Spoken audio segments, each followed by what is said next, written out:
Kill the science, you bugs.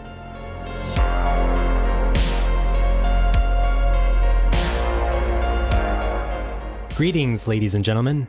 My name is The Advocate, and today I'm an advocate for The Three-Body Problem, a book review. Written by Liu Cixin, hope I pronounced that correctly, and originally released in China in 2008, The Three-Body Problem is a science fiction novel that has since been translated into multiple languages and even adapted into various different TV shows. By the by, I really hate it when books that get adapted into TV show adaptations do this thing where they have the advert for their show on the book's front cover. Especially this one, because if you've already read The Three-Body Problem, then you know what this almighty Netflix sticker is covering up. Now, there's a whole kettle of fish I need to open up with regards to this book, and I've got a lot to say. But all of it will be with regards to the Three-Body Problem book, and not with regards to the Three-Body Problem Netflix TV show. So if you've only seen the TV show and have not read the book, then this video is probably not what you're looking for. But you should still stick around and hit that like button, comment on this video, and maybe even subscribe to this channel, because if you do so, I may be bribed into watching the Netflix TV show adaptation and could even do a video on that TV show sometime in the near future. So definitely help a brother out and show me your support to beat out the evil YouTube algorithm. Also, you guys know the drill by now. Part 1 of this video will be spoiler-free. Part 2 of this video will contain spoilers for the entire Three-Body Problem book. So let's go. So yes, The Three-Body Problem is a Chinese science fiction novel which has since been translated into multiple languages. However, despite translations oftentimes not being completely 100% reflective of the original source material work, Ken Liu here, the translator for this book, does a pretty good job in conveying this story to an English-speaking audience with almost flawless precision. I mean, yes, I can definitely tell that this book was not originally written in English, as there's a certain cadence to the Chinese language that is obviously different from English. But despite that, I can still very clearly and easily understand the context for what is being said here. If there are any misinterpretations or mistranslated expressions within this book, I can't tell because the English here reads pretty well. With that said, despite Ken Liu doing a fantastic job in translating this story to a global audience for mass cultural appeal, the prose that is held within is not exactly the most complicated thing in the world to translate. I mean, there's technically profound topics within this book for sure, but the actual narrative and character portion of the story isn't exactly full of nuance. The author Liu Cixin's writing is pretty simple. Something like, "She stared at the antenna and thought it looked like an enormous hand stretched open toward the sky," does possess decent qualities in terms of prose, but there's nothing here that is brimming with ambiguity. The writing is clear and concise, and there is very rarely a sentence that could potentially be lost in translation. What we read here is essentially all there is. However, regardless of simple or complex composition, I'm sure Liu Cixin, when he was originally writing this book, didn't have a global audience in mind, but was rather targeting just a Chinese readership demographic. And I say that because throughout this story, Liu makes constant references to Chinese-specific cultural elements that unless a reader has lived in China or is familiar with Chinese culture, they may have a potentially difficult time in understanding everything that's going on. However, to help alleviate any potential confusion, Ken Liu provides some pretty helpful footnotes here at the bottom of a couple of pages, which help to expand on a couple of things that might not be common knowledge outside of China. These can range anywhere from elaborating on Chinese historical events to even delving into differences between the Chinese and American educational system. Now, adding a ton of footnotes into the story does run the risk of making a story feel more like a textbook, but Ken Liu does a pretty good job in keeping these footnotes to a minimum and only includes them when it's absolutely necessary. Now, I've gone on and on about this book's translation and original interpretation and all that good stuff, but let's actually talk about this story. What is the Three-Body Problem actually about? Well, to give a summary that doesn't delve too deeply into spoilers, during the backdrop of the Chinese Cultural Revolution in 1967, astrophysics graduate Ye Wenjie, again, hope I pronounced that correctly, goes on to live a life that may have huge ramifications for the events of this story. All the while in the present day, nanotech researcher Wang Miao begins to observe several strange phenomena which lead him to team up with a brash but cunning police detective in Xiqiang to attempt to figure out what's going on. Now, there's obviously way more to the story, and I'm omitting a ton of information here, which we'll delve into in the spoiler section later on in this video, but I think it's best to go into this book as blind as possible because the best part about this story is the slow unveiling of the mystery and not really knowing what's going to happen next. Now, to get a little ahead of myself, I will say that overall I did enjoy this book, and I'm very interested in seeing what happens next. However, my personal enjoyment of the three-body problem does come with a couple of caveats that I think new readers should be very wary of. First body problem. Author Liu Cixin comes from a computer engineering background, and he has a certain passion for the maths and sciences that, although are interesting, I don't think every single reader that picks up this book will share completely in that interest. There are significant portions of this book where Liu will have his characters delve into full page-long tangents regarding scientific principle and theoretical concepts, and although, again, I do find it interesting, I won't lie, these extended monologues do tend to kill the pacing for the story. But you apparently haven't discovered the special optical interaction between the bus sun's architecture catcher's is a great great invention, and our new planet's plug-in atmosphere. components which can be Its made phenomenon for us to can bulk of their work visualize include the exactly structural the main memory, and operation you of discover every gases out of the sun's sun's part part to the bottom of the speed After concentration. After a while, it all just starts to sound like one long drone.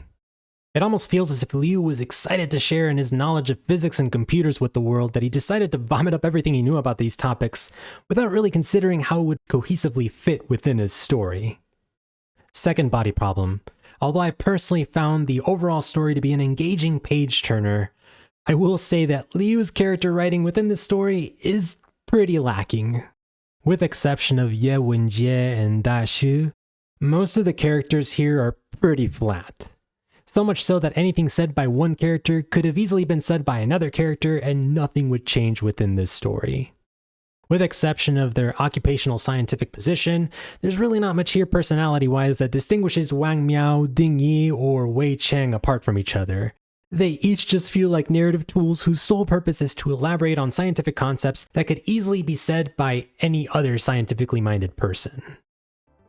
The math I used was unconventional, and my derivations took large leaps. But the fact that she could tell the subject of my study from a few pieces of scratch paper showed that she had unusual math talent, and that she, like me, was very devoted to the three-body problem. Now I get it. Liu Cixin's passion is more about exploring high-concept scientific ideas rather than studying character. But I just wish that Liu had done a better job of marrying interesting speculative concepts with more complex character development because I think that would have made for a more well-rounded story. As is, the fact that one of these lesser developed characters also happens to be one of the two big main characters in the story in Wang Miao just kind of feels like a bummer. Third body problem. This book loves to tell more than it shows. Now, there's nothing wrong with a little exposition, but Liu often has his characters either explicitly announce their internal state of mind or immediately reveal the backstory of a new character upon their introduction. There's no nuance here. With one major exception, Liu informs the reader about virtually every aspect of every newly introduced character instead of gradually unveiling their personality throughout the story, and it kind of just ruins the immersion just a bit. "What's wrong with that guy?" the major whispered to the other officer. "He's got quite a record. During a hostage crisis a few years ago, he acted recklessly without concerns for the lives of the hostages. In the end, a family of 3 all died at the hands of the criminals. Rumor has it that he's also friendly with elements of organized crime, using one gang to fight another.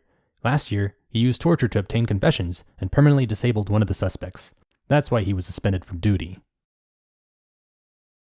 There are more obvious examples of Liu's heavy-handed exposition throughout the story, but I just find his overly explained, trust me bro style of writing kinda distracting.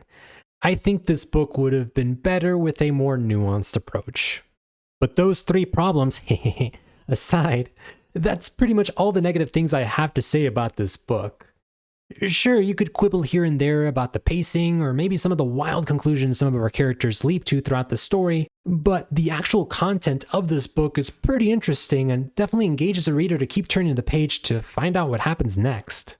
But with all that said, I think now's a good time to finally delve into spoilers! Skip ahead to the conclusion of this video if you haven't read this book. Otherwise, stick around and let's discuss. Alright, so to build on what I talked about a bit ago, the star of this show, i.e. this book, is definitely Ye Wenjie. Now, I'm not sure if Liu wrote this book with one fantastic character in mind and then built the story around her, or what his writing process was, but Ye is by far and above the best part of this story. So much so that although I'm grateful for the book that we got, I kind of wish Liu had written a companion book to the three-body problem that is an alternate timeline of events where we exclusively just follow Ye and her experiences throughout the Cultural Revolution. I say that because although I found the alien story and sci-fi shenanigans throughout this book to be interesting, there's a lot of untapped potential with regards to the powerful beginning of this book. But regardless of my subjective desires, this book's introductory sequence is quite impactful. A young Ye in 1967 witnesses the murder of her scientist father at the hands of Red Guard revolutionaries, and that moment shapes her life and the story for what's to come. Now, this scene is powerful for two different reasons. One is obviously reading about the murder of a young woman's father is a super sad way to start a book, but two, and I think would immediately immerse me into this story, is the geopolitical context within which the scene takes place. Framing this murder through the backdrop of the very real-life Cultural Revolution during its peak in Beijing 1967 instantly gives us a grounded foundation and real-world context to establish this story on. This is especially important as the story would soon go off into sci-fi territory not long after this moment. However, looking outside the narrative and within the real-life context of this scene, Liu writing about a couple of red revolutionaries and killing a green scientist certainly has this taboo, almost captivating feeling attached to it. This, oh man, I can't believe Liu is writing about this in China. This is exciting. How the hell did he get this published in China? However, upon further research, because they don't teach us this in our sorry public educational system, I have since learned that the modern-day People's Republic of China does not at all look back fondly on the Cultural Revolution. So Liu portraying this time of turmoil in a negative light is not exactly out of bounds for Chinese literature. But my less cultured self from a few weeks ago didn't know this, so this scene hooked me regardless. It's this impactful initial scene that makes the plot twist of Ye being the commander behind the three-body video game and the chief culprit responsible for the Tri-Solarian's trajectory towards Earth all the more compelling. However, after the book's initial 3 chapters, the book time skips to the present day where we then follow Wang Miao's perspective for the next 50% of the book. So we're kind of left in the dark about Ye and what happened to her during her time at Radar Peak. We do periodically get glimpses of her in the present day, but her much older, sweeter, grandmotherly personality definitely kind of puts us at ease to the point that although we know she has been up to something, we don't really think of her as a potential antagonist, especially because up to this point, this story didn't really have an antagonist. Well, at least I wrote her off as not being an antagonist up to that point. Maybe other people who are smarter than me did, I don't know. It's not until the end of part 2 and beginning of part 3 when the true Ye reveals herself and we finally get her backstory. And although once again Liu has this nasty tendency of unveiling Ye's backstory through exposition-heavy text, she still has a very riveting and immersive story to tell, and I think it's honestly the best part about this book. Just then, my husband Yang Weining showed up. He wanted to go down to help, so he put on the safety harness left by that other soldier. I asked him to use another rope, but he said no. The rope that Lei was on was thick and sturdy and could easily bear the weight of 2. I insisted, so he told me to go get the rope. By the time I rushed back to the cliff with the rope, he had already gone down over the side. I poked my head over the edge and saw that he and Lei had already finished their inspection and were climbing back up. Lei was in the front. There would never be another chance. I took out my hacksaw and cut through the rope.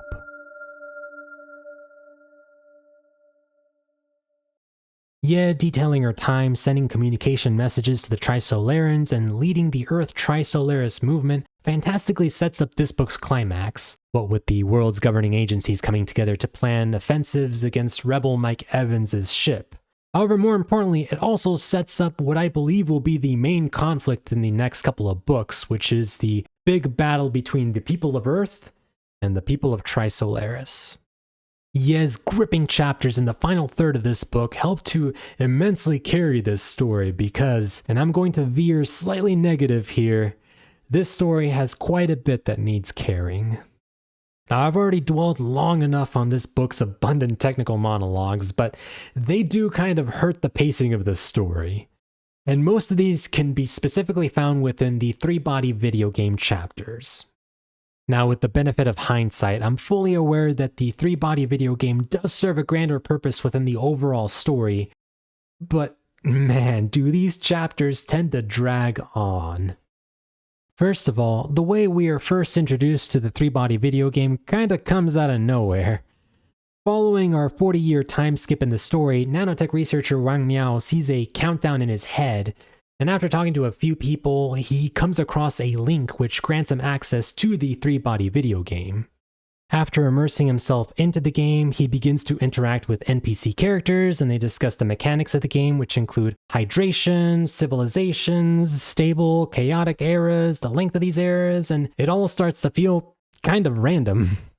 Now, I have nothing against delving into these concepts as, again, this three-body video game is in service of the grander story, as the people behind the game are educating players on the mechanics of this real life within the story, three-sun alien planet. But there's definitely a feeling here of, this is a lot of information. What the heck is the point? Especially when Wang Miao and these NPCs go on and on about polarity, gravity, computer coding. I'm like, is this going anywhere? There's certainly a mystery here to keep the reader engaged, both the mystery of how Wang can solve the three-sun problem and the overall larger mystery of who's behind the three-body video game, but the events within the video game tend to thematically and pacing-wise clash hardcore with the rest of the story, that despite a potential mild interest in wanting to see Wang figure out the answer to the three-sun problem, I personally found the three-body chapters to be the weakest part of the story. However, problems with the three-body chapters aside, I still very much enjoyed this story. And although Liu's pacing and structure wasn't ideal, I think he did an overall good job in setting up what's looking to be an exciting conflict in the next book, as the Trisolarans are only 450 years away from destroying Earth's resident bugs. It's a conflict I'm excited to see unfold. So all in all, despite some distracting exposition and a few chapters more resembling a scientific textbook, the three-body problem has an engaging story that kept me intrigued to find out what happens next. This book is definitely not for everyone, especially if you're not familiar with the sci-fi genre or are looking for more character depth in your story, but there's certainly an allure here to the mystery, particularly regarding Ye's backstory, that definitely kept me immersed throughout. However, let me know what you guys thought of this book by chiming in the comments section down below.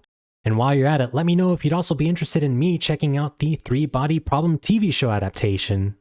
I'm currently holding off until Stranger Things Season 5 before getting a Netflix subscription, but if there's enough interest from you guys in wanting to see a video on my review of the TV show adaptation of the Three-Body Problem, I could definitely be convinced to get the service, so holler at your boy and let me know what's up. Although now that I say that, I'm currently looking at the poster here and seeing that none of these characters look like the characters that I'm familiar with in the books, so I'm thinking there must have been some nationality swapping, which I'm not exactly a big fan of, but we'll deal with that in a potential video. As far as the book series goes, yes, I'm definitely going to read and create a book review video on The Dark Forest, sequel to the Three-Body Problem, so definitely stay tuned for that. But regardless of all of that, thank you ladies and gentlemen so very much for watching this video. I truly do appreciate all of your love and support, and I hope to see you guys next time.